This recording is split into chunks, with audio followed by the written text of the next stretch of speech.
Does your membership topic have a natural end date, a natural completion date? So by that, if someone joins your membership because there's a very specific outcome that they're trying to reach, once they've reached that outcome, is that it? Does your membership cease being useful? If your membership topic has that natural end date, you might be banging your head against the wall trying to figure out what you can do to get people to stick around once they've accomplished what they joined to accomplish. And that is what we're talking about today on episode 299 of the Membership Guys podcast.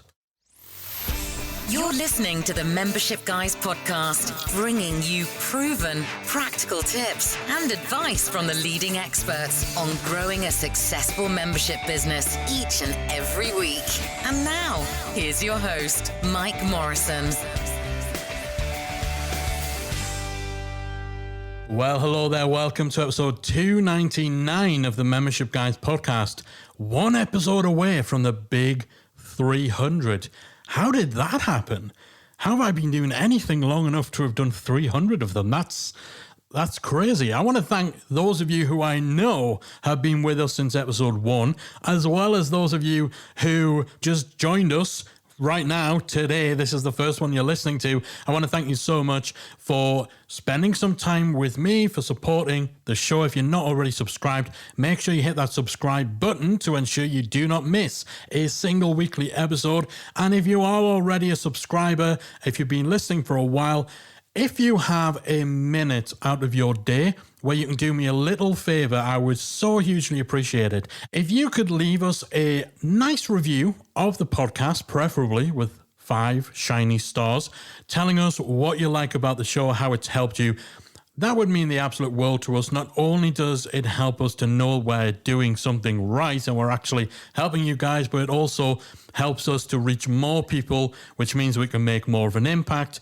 We can help more people make their membership successful. And that is what we are all about. So if you do have a minute or two and you find the show useful, if this show has ever helped you in any way, shape or form, I would love it if you could take just a minute out of your day. I don't even think it takes that long. If you just want to hit the 5 stars and then just say, Mike is awesome, then go for it. I'm not going to complain, but if you do have that little bit of time to let us know how the show has helped, it would mean a lot.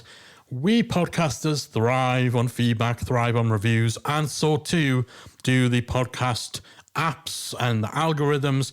These reviews do help us to reach more people and do more good. So, begging over. Let's dive into today's subject. So this is a real specific topic, but it is something that's come up enough times over the years that I thought it was well worth doing an episode on. And that is, how do you handle it when your membership topic, the very subject of your membership, has a natural end point?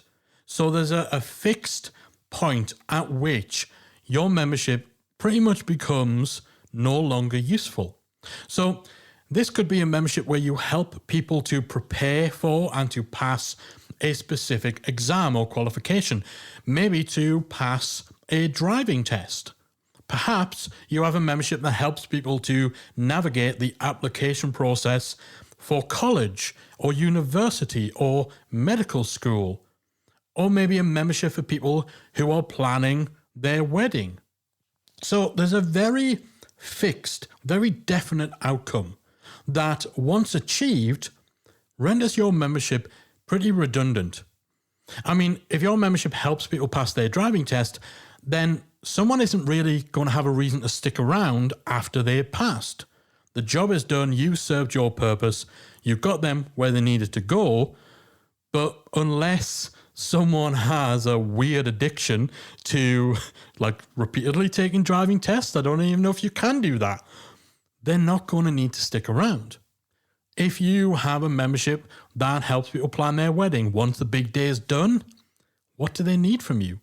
Do they need to stay part of a membership where they're planning the wedding? Now, there will be a small segment of your audience who repeatedly get married, then divorced, then married, then divorced, but you can't rest your entire business on those serial wedding addicts. And so yeah, you reach that point where you serve your purpose. The reason someone joined, the destination they were trying to get to, it's done. The box is ticked and you're no longer required. Or maybe your membership isn't quite as cut and dry in terms of having that really solid, definite final point where, as we said, that box gets ticked, you outlive your purpose. Maybe that end point is a little softer. So perhaps you have a membership teaching people the basics of podcasting. So how to get a podcast up and running. You give them training on the tech and the software. You give them advice on how to get their first listeners and so on. If that's the segment of your audience that you're catering to, then you'll find that, again, it's not quite as definite a point at which your membership becomes redundant. But generally speaking, once people are up and running, once they get a little experience under their belt, then they'll end up leaving too, because they've outgrown your membership at a particular common point within their journey. So what does this mean for you? Well, if you already have a membership where the focal point of what you do, what you help people to achieve is, as we said, something that has a concrete, very fixed end point, then you'll already know what this means. It means that people hit that point and then everyone leaves. But is there anything you can do to address it? Or if you're thinking of starting a membership that helps people with that very finite problem, that very specific outcome, what can you do? Should you change your plans? Is there anything you can do about it? Well, the first thing that you should do is to reconsider whether this should actually be a membership or whether it makes more sense as a course or a coaching program. Typically, a membership works best when it's addressing a recurring need, not a one-time need, a one-off need.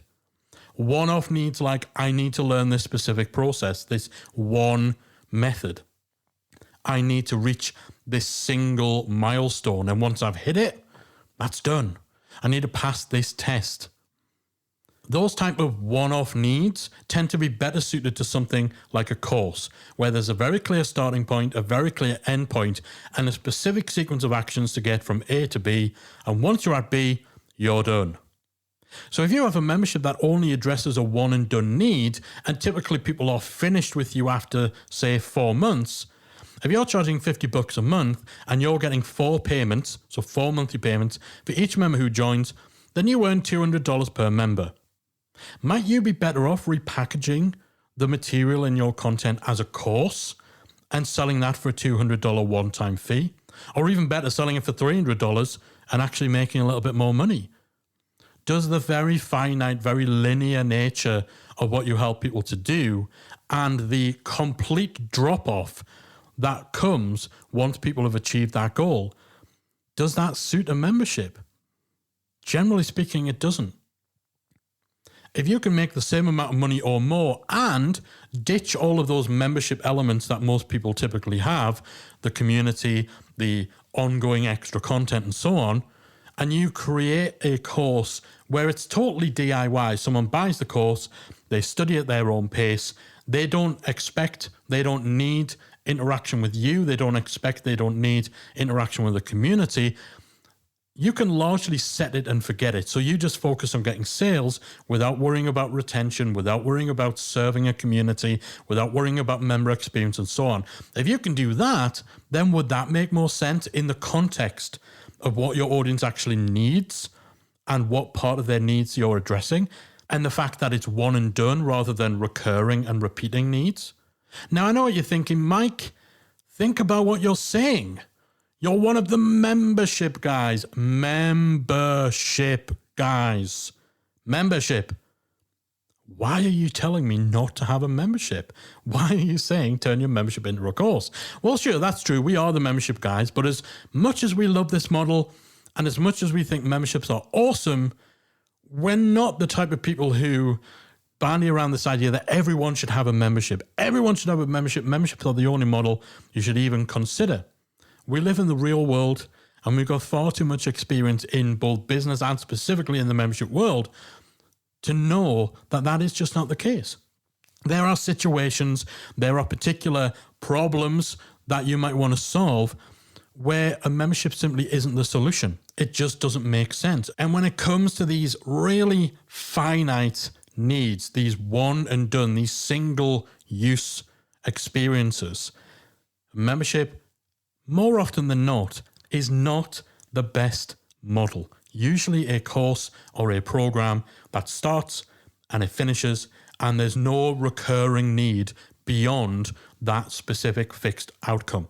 If solving this problem, if helping people get that result, get that outcome, just makes more sense being a course, make it a course. Don't try and shoehorn it into a membership model because your business coach told you that memberships are the future, or because, you got caught up in the hype of someone selling their snake oil product in which they're saying everyone should have a membership. Courses are dead. Everyone should have a membership. Memberships are not the be all end all. They are not the singular solution for every possible situation. If it should be a course, consider turning it into a course. If it should be a program, a challenge, a workshop, what have you, then if you do have this sort of topic, if you're addressing this sort of need with your audience, and if you are experiencing that complete cliff edge drop off of your members once they've passed that test, once they've had that wedding, once they've given birth to their child, like if you've got that end point and you're struggling with what to do after, then that might just mean that you've got the wrong business model. However, turning your membership into a course isn't the only way to address this sort of situation. Something else you could consider is creating additional complementary products and services that will go alongside your membership offering. So look at what other needs your audience might have before, during, and after the part of their journey that your membership currently addresses. So let's take the example of the driving test. So if you've got a membership that helps people pass their driving test, so the part of the journey that you are involved in is people come to you when they're in the process of learning to drive, they're approaching their test, or they know it's going to be coming up in a few months' time. Your membership very specifically helps them prepare for this, and through your support, through your courses, through your training, you increase their chance of passing. Maybe some of your students will fail first time and they'll pass on the second time, and you have material for that. But again, you've got a very defined, specific role that you play within their journey. But their journey might have multiple stages, multiple phases to it. And perhaps the part you play is maybe step 2 of a 4-step journey to someone going from being a complete novice, never stepped foot in a car, to being a confident driver. Somewhere along the line, they take their test, they pass their test, and then they start building that confidence up. So you handle that step. But what is the bigger journey? Where does your membership fit along the way? What comes before you entering the scene, and what comes after people are done with you? What other needs are there? And more importantly, how could you address them too? So maybe if preparing for and passing your driving test is step 2 out of a 4-step journey, maybe step 1 is finding their driving instructor. So how to find the right driving instructor. Maybe it includes learning the absolute bare bones basics of a car, driving a car, the difference between manual and automatic, where the turn signal is, what the different symbols on the dashboard are, and so on, so they don't turn up to their very first driving test and get in on the wrong side or take a seat in the boot. Do Americans have boots? Do you call them boots? I'm completely drawing a blank as to what Americans call the bit at the back of the car. That you, trunk. Oh, I bet you're glad that you did it, that I kept this bit in the podcast. Yeah. So, are they like me? They don't know the word for trunk. They're your step 1 people. There is a bunch of stuff, a bunch of questions, some needs that occur before the point at which your driving test aid membership might step in. So could you address that? Either with your existing membership, so you expand the scope of who you're targeting in your audience to appeal to those early stage drivers and get them from a point of knowing literally nothing about even, which side of the car to get in, what the trunk is, all the way through to passing their test. Or Rather than expanding the scope of your membership, maybe you create a different product. Maybe you address people at that stage with a paid ebook or a mini course or a workshop.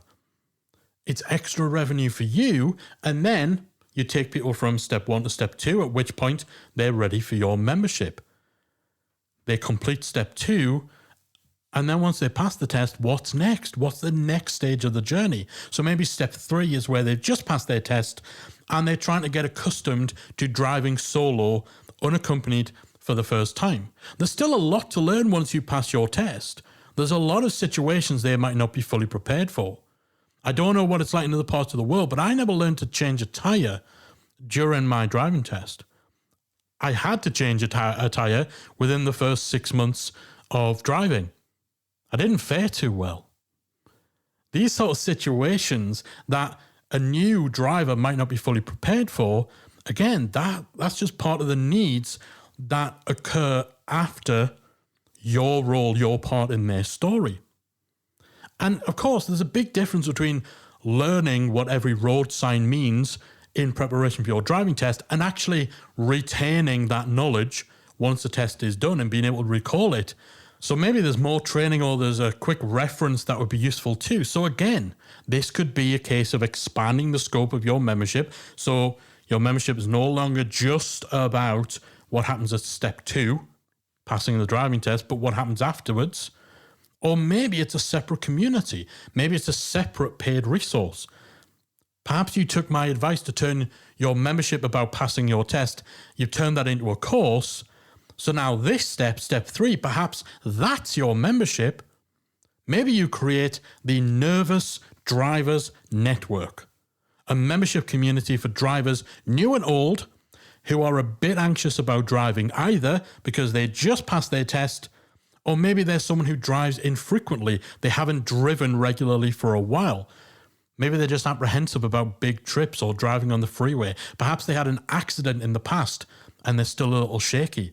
Maybe their partner used to do all the driving, but they've since separated, and now they were left the car in the divorce, but they haven't driven it in 10 years.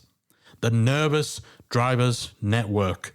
I'm going to be disappointed if at least one person doesn't start this after this episode. Now, sure, this is a real specific thing. It's a really specific type of person you'd be attracting. But the needs of this group are far more likely to be recurring needs, even lifelong needs. That support system, that reassurance, the confidence that they need to build up. Building up that confidence isn't a case of follow this 10-step program and then you're suddenly a confident driver. It's far less of a finite start, process, end than passing your driving test.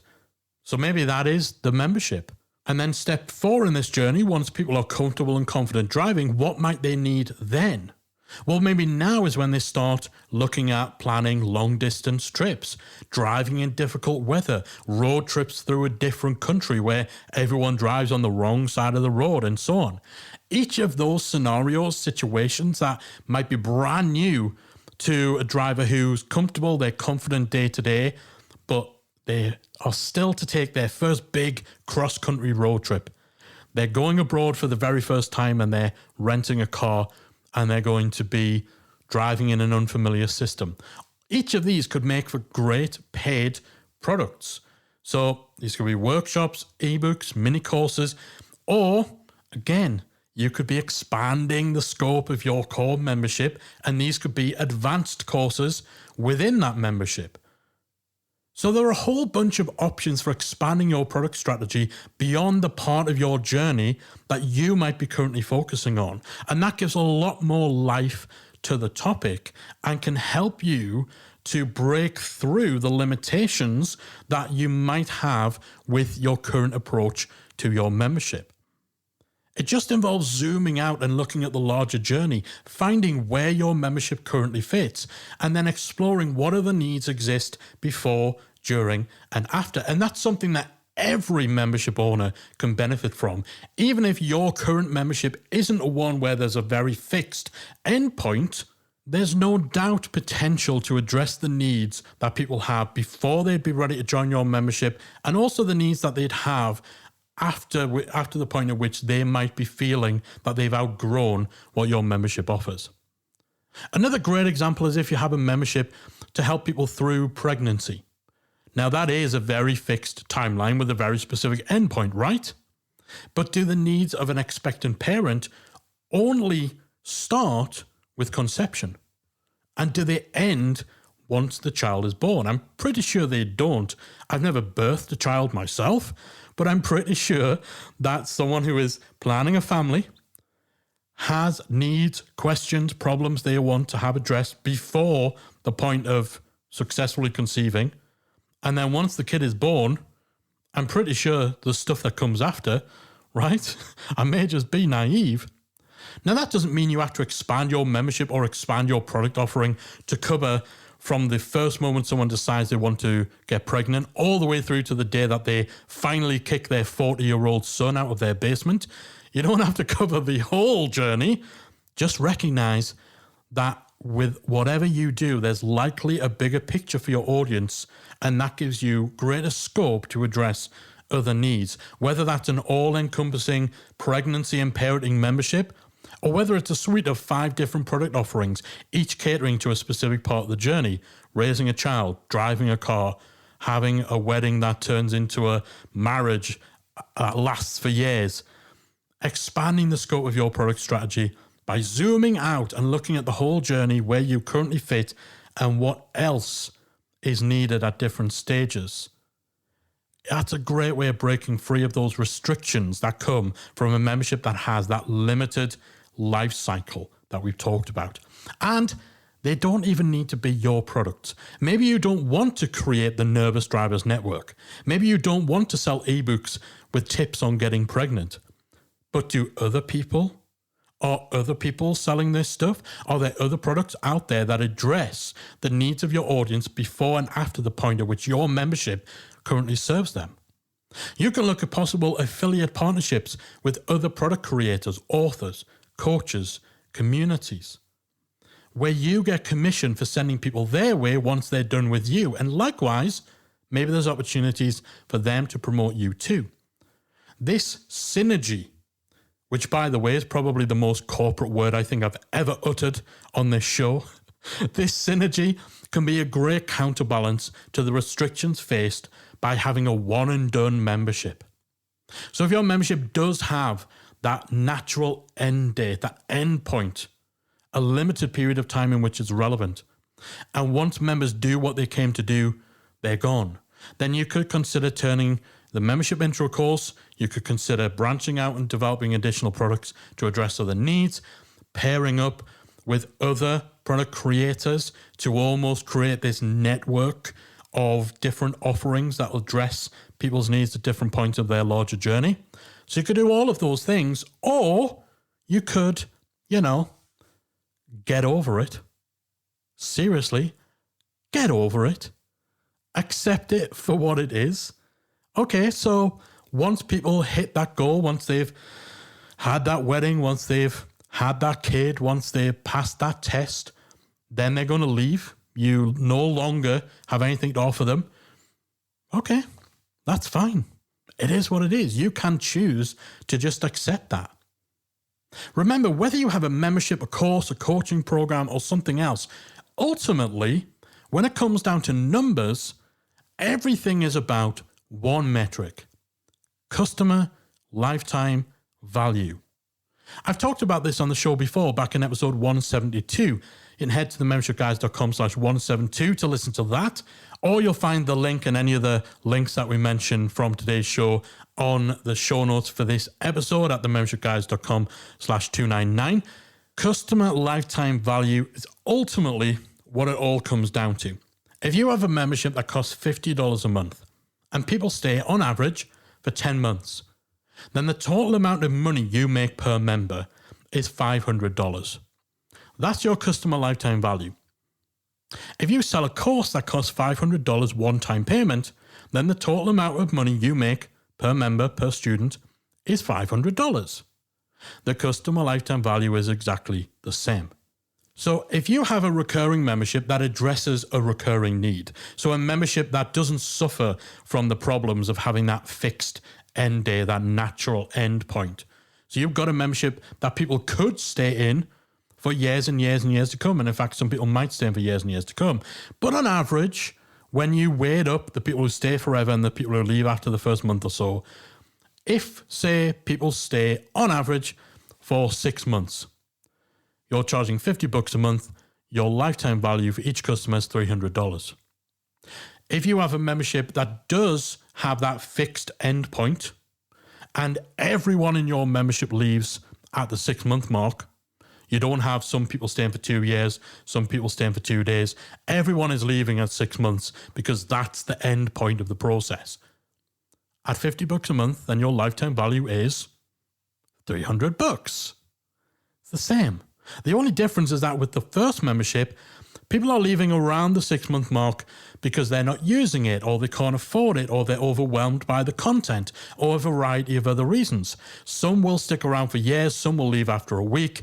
It all averages out to 6 months. The member tenure is varied. The reasons people leave are varied, but on average, it's shaking out at a 6 month stay.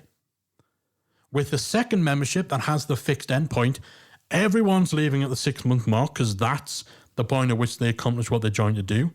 And having accomplished that, your membership's no longer useful. That's the reason they're leaving. Very few people will stay beyond that point because there's no reason to. But also, very few people will probably leave earlier in the process either because it's such a specific outcome, it's such a specific process. So the member tenure will likely, in that type of membership, be more consistent. The reasons for leaving are more consistent. But regardless, it still ends with an average stay of 6 months. It all comes out equal at the end of the day. So why would you stress about the fact your membership has a limited life cycle? So the topic you've chosen has a limited maximum amount of time people will stay. That means people won't stick around forever. Why would you stress about it? Every membership loses members regardless of whether they address recurring needs or one-off needs. Just because someone could stick around in another membership forever, well, that doesn't mean anything unless everyone does, right? There's going to be an average drop-off point. Big difference is you know what yours is. So let's take that pregnancy membership. That's another good example. It's fair to say that you could expect people to leave that after 9 months, right? It is 9 months, right? As I said, I've never birthed a child. But it's a pretty safe bet that someone going through the process will leave after 9 months, that's the point your membership becomes redundant to them. On average, people who join will no longer need the membership after 9 months because it outlives its purpose. Now, when you start digging into the average membership tenure across the whole industry, while there's not a huge wealth of data and benchmarks available, the data there is points towards the average membership length across the whole industry as being, wait for it, around 9 months. So if the typical membership that addresses recurring needs, where people could perhaps need to stay for years and years and years, if those typical average memberships that don't suffer from the limited life cycle of having a fixed end date, if they are generally on average seeing people drop off around 9 months, then is it such a big deal that the nature of your topic means people will also leave your membership at 9 months? Well, no, because it wouldn't be any different if you had a membership where you didn't have those restrictions. Because, yeah, people on average are leaving those after 9 months anyway. So perhaps this isn't a problem you're trying to solve. Perhaps this isn't something you stress about. And in many ways, knowing for certain what your lifetime value will be, knowing for certain, or being able to make a pretty good guesstimate that people will stick around for 9 months, that's how long your membership has relevancy to your audience. Knowing that going in actually gives you an advantage. Knowing that information will be extremely useful. This is extremely useful data that most membership owners will not be able to discover until they are several years in. When someone starts a membership with a topic that doesn't really have a set time frame or set end date, then there's no real way to know how long members are likely to stick around until you've been up and running for a couple of years and have enough data to actually calculate this. But if you know going in that the very nature of your topic, the very nature of the needs that you're addressing means that people are going to stick around for 6 months, 9 months, or whatever, then that's an advantage, not a weakness. It means that you can better prioritize how much time and resources you spend on member retention versus other areas of your business. It means that you know your lifetime value from the start, so you can use that information to determine ad budgets. You know you can spend $50 to acquire a member because every member is going to be worth $500. Other membership owners will not know that stuff right off the bat. You're not going to know until you're a couple of years in what the average member tenure is, because that average for a typical membership will be comprised with people who stay for years and people who stay for days, right? So until you've had the membership for years, you're not going to get the data from the people at the long-term end of the spectrum to balance out and give you that average for the whole membership. So this can be a real advantage knowing this stuff. It gives you a leg up on what most other membership owners have access to in terms of data, in terms of predictability of their membership's performance. And so this means that you can avoid wasting time and effort on trying to improve retention beyond that fixed endpoint, trying to fix the problem of everyone dropping off after they've done what they came to do. If that's just part and parcel of the subject that you've chosen to focus on and the needs that you're addressing, then why waste time, effort, resources, money trying to move an immovable object? You can invest that time in driving more sales, in developing other products, and so on.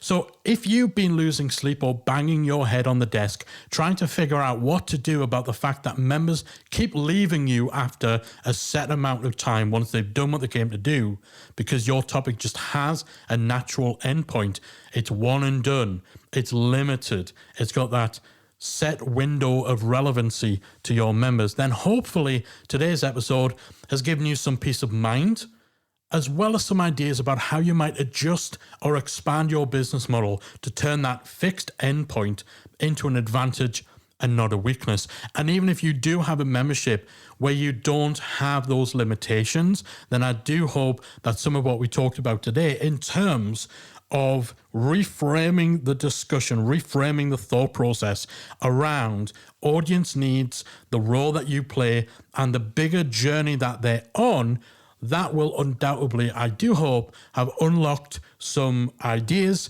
to give you some new perspective on the part your membership plays and the potential that you have to expand it in the future. All right, that is it from me. I do hope you found today's episode useful. Next week is the big 300.